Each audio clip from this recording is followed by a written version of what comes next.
देसी सत्ता की बात करते हैं, जिसमें ग्रेट औरंगजेब वाला विवाद काफी तेजी से फैलता जा रहा है। महाराष्ट्र में अबू आजमी ने सबसे पहले औरंगजेब की तारीफ की थी। अब आज इस पर यूपी विधानसभा में सीएम योगी ने इलाज का दावा कर दिया, जबकि अखिलेश यादव ने उनका बचाव किया। वहीं बिहार में औरंगजेब के सबसे नए प्रशंसक मिले हैं खालिद अनवर, नाम है इनका। ये कह रहे हैं कि औरंगजेब को लेकर दुष्प्रचार नहीं होना चाहिए, जबकि इनसे एक कदम और आगे बढ़कर बिहार के ही AIMIM के नेता अख्तरुल ईमान ने कह दिया कि औरंगजेब देश के कण कण में है। कुल मिलाकर ग्रेट औरंगजेब बनाम हेट औरंगजेब का मामला तेजी से फैलता जा रहा है और अबू आजमी की मुसीबत बढ़ती ही जा रही है। औरंगजेब की तारीफ करने के मामले में अबू आजमी को महाराष्ट्र विधानसभा से निलंबित कर दिया गया है। महाराष्ट्र के संसदीय कार्य मंत्री चंद्रकांत पाटिल ने सदन में उनके खिलाफ प्रस्ताव पेश किया और सदन ने प्रस्ताव को पारित कर दिया, जिसके बाद उन्हें निलंबित कर दिया गया। अबू आजमी महाराष्ट्र में समाजवादी पार्टी के इकलौते विधायक हैं। उनको इस तरह से निलंबित कर देना समाजवादी पार्टी के अध्यक्ष अखिलेश यादव को अच्छा नहीं लगा। उन्होंने सोशल मीडिया पर लिखा, निलंबन का आधार यदि विचारधारा से प्रभावित होने लगेगा तो अभिव्यक्ति की स्वतंत्रता और परतंत्रता में क्या अंतर रह जाएगा। कुछ लोग अगर ये सोचते हैं कि निलंबन से सच की जुबान पर कोई लगाम लगा सकता है तो फिर ये उनकी नकारात्मक सोच है, बचपना है।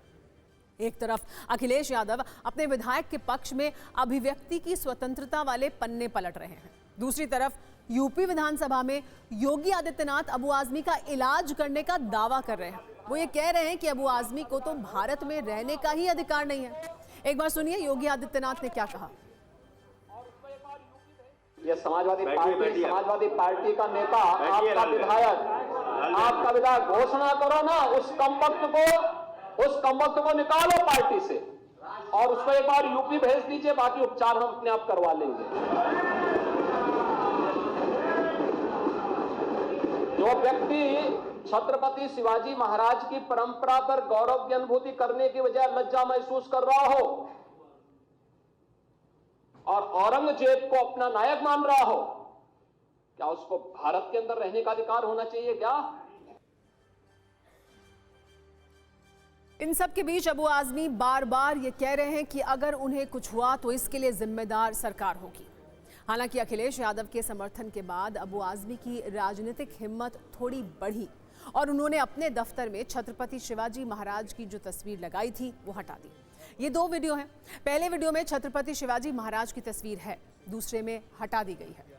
इन सब के बीच TV9 के खास शो फाइनेंशियल फ्रीडम समिट में सीएम देवेंद्र फडणवीस ने कहा कि अबू आजमी का लोकतांत्रिक इलाज कर दिया गया है। कि हमको ये इनसेंसिटिव लगता है, लेकिन जो बोलने वाले मूर्ख नहीं है, वो जानबूझकर बोलते हैं। वो एक प्रकार से एक रिफ्ट तैयार करना चाहते हैं। उनकी वोट बैंक में जो रेडिकल एलिमेंट है उसको वो एड्रेस करना चाहते हैं, इसलिए वो इस प्रकार की बात बोलते हैं।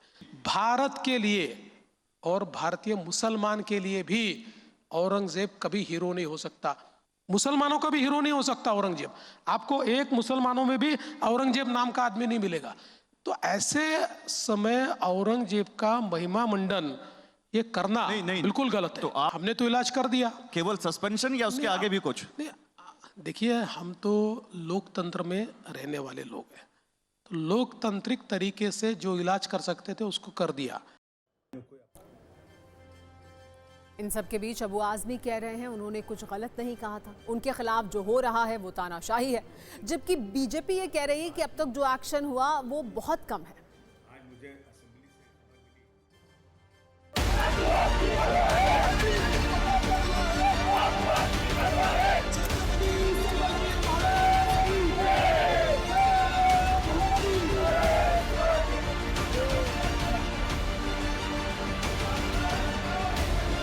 अब योगी जी की सरकार है, यहाँ पे जो है हमारे फडणवीस साहब की सरकार है और हमारे एकनाथ शिंदे साहब की सरकार है। अगर इस सरकार में डिक्टेटरशिप है, इसमें जो है लोकशाही नहीं है, डेमोक्रेसी खत्म हो चुकी है, तो जो चाहे कर ले, मैं क्या कह सकता हूँ। हमने वही चीजें बोली हैं जो हिस्ट्री में दर्ज है, जो आज भी जो प्रोफेसर लोग जाकर जगह जगह मीटिंग करके औरंगजेब के लिए ऐसी बातें बोलते हैं, वही बातें मैंने बोला है जो ऑन रिकॉर्ड मेरे पास है।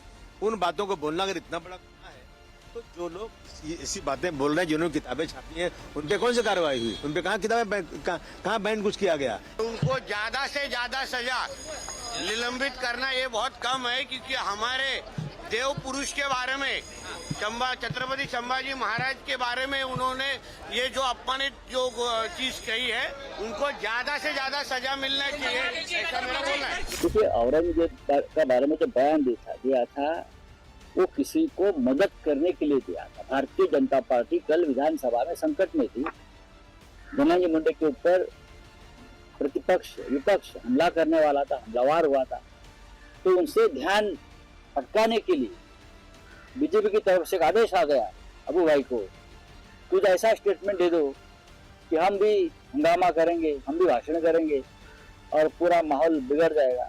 तो औरंगजेब के ऊपर भाषण दे दिया और पूरा हंगामा कल हो गया उधर। औरंगजेब रहमतुल्लाह अलैह इतना नेक बादशाह जो टोपी सीकर अपनी रोजी रोटी का काम चलाया, देश के आम जनों के टैक्स के पैसों को अपने शरीर पर इस्तेमाल नहीं किया।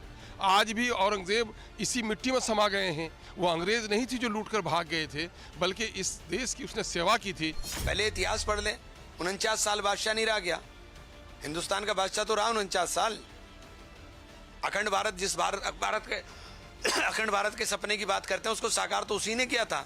उसी के राज में अफगानिस्तान से लेकर कर कंधार से लेकर के और बर्मा तक फैला हुआ साम्राज्य था, उसी का तो साम्राज्य था। औरंगजेब के बारे में इस तरह का दुष्प्रचार करके कोई पॉलिटिकल पार्टी क्या हासिल करना चाहती, मुझे नहीं समझ में आता। एक राजा था जो चला गया, आप राजा हैं, हम राजा हैं, हमको बताना है कि हम देश को क्या देने जा रहे हैं। आप इस तरह का माने डिस्कशन नहीं होना चाहिए।